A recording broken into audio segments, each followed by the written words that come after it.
तो जब से डूम्सडे की कास्ट रिलीज हुई है तब से हम मार्वल के फैंस में एक ही सवाल दौड़ रहा है कि आखिर हमारा हल्क है कहाँ। ना कास्ट अनाउंसमेंट में उसकी चेयर थी और ना ही हमें उन 4 टीजर में हल्क की हिंट देखने को मिली। बस इसी वजह से मार्वल के कई फैंस ये मान चुके हैं कि शायद अवेंजर्स डूम्सडे में हमारा हल्क नहीं होगा। लेकिन क्या सच में मार्वल अपनी सबसे बिगेस्ट मूवी में से हल्क को यूं ही हटा देगा, या मार्वल इसे हम फैंस से जानबूझकर छुपा रहा है ताकि मूवी की हाइप को लिटरली डबल किया जा सके।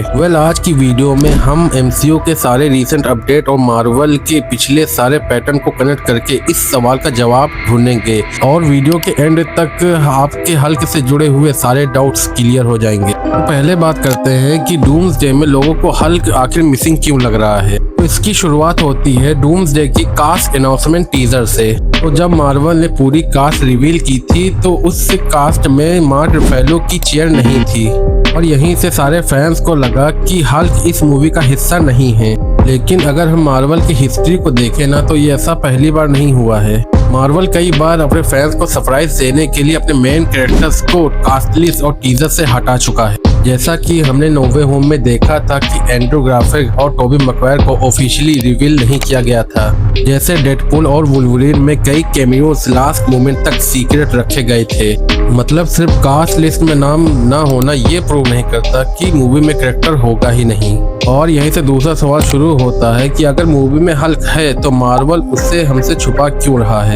इसका जवाब हमें एमसीयू के रीसेंट सीरीज में देखने को मिलता है, जहां शी हल्क की स्टोरी के एंड में हमें हल्क के बेटे स्कार को इंट्रोड्यूस करवाया जाता है। मतलब मार्वल ने हल्क की फैमिली लाइन स्टोरी को ऑफिशियली रीस्टार्ट कर दिया है। अगर फ्यूचर में हल्क का कोई बड़ा रोल नहीं था तो स्कार को इंट्रोड्यूस कराने का क्या लॉजिक बना।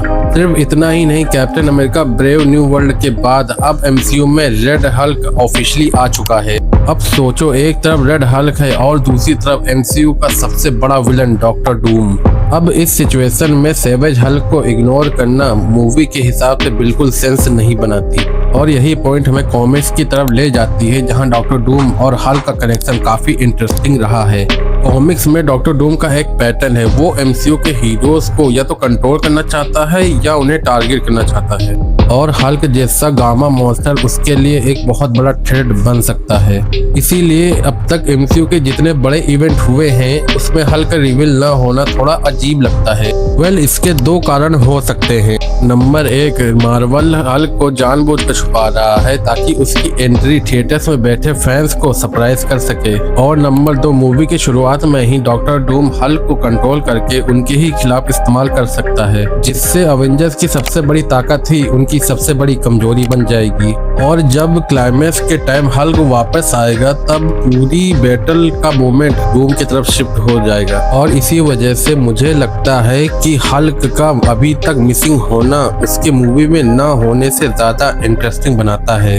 अगर सारी डिटेल्स को एक लाइन में समराइज करें तो मुझे नहीं लगता कि हल्क डूम्सडे से गायब है, बल्कि हल्क को हमसे छुपाया जा रहा है। क्योंकि मूवी में उसका रोल इतना इम्पोर्टेंट हो सकता है कि अगर अभी रिवील कर दिया गया तो मूवी का सबसे बड़ा सरप्राइज ही खराब हो जाएगा। अब फाइनल डिसीजन तो हमें डूम्सडे का ऑफिशियली ट्रेलर आने पर ही पता चलेगा कि मूवी में हल्क है या नहीं। लेकिन एमसीयू में अभी तक जितने हिंट्स आए हैं उनके अकॉर्डिंग मुझे लगता है कि डूम्सडे मूवी में हल्क के होने के चांसेस काफी ज्यादा स्ट्रॉन्ग है।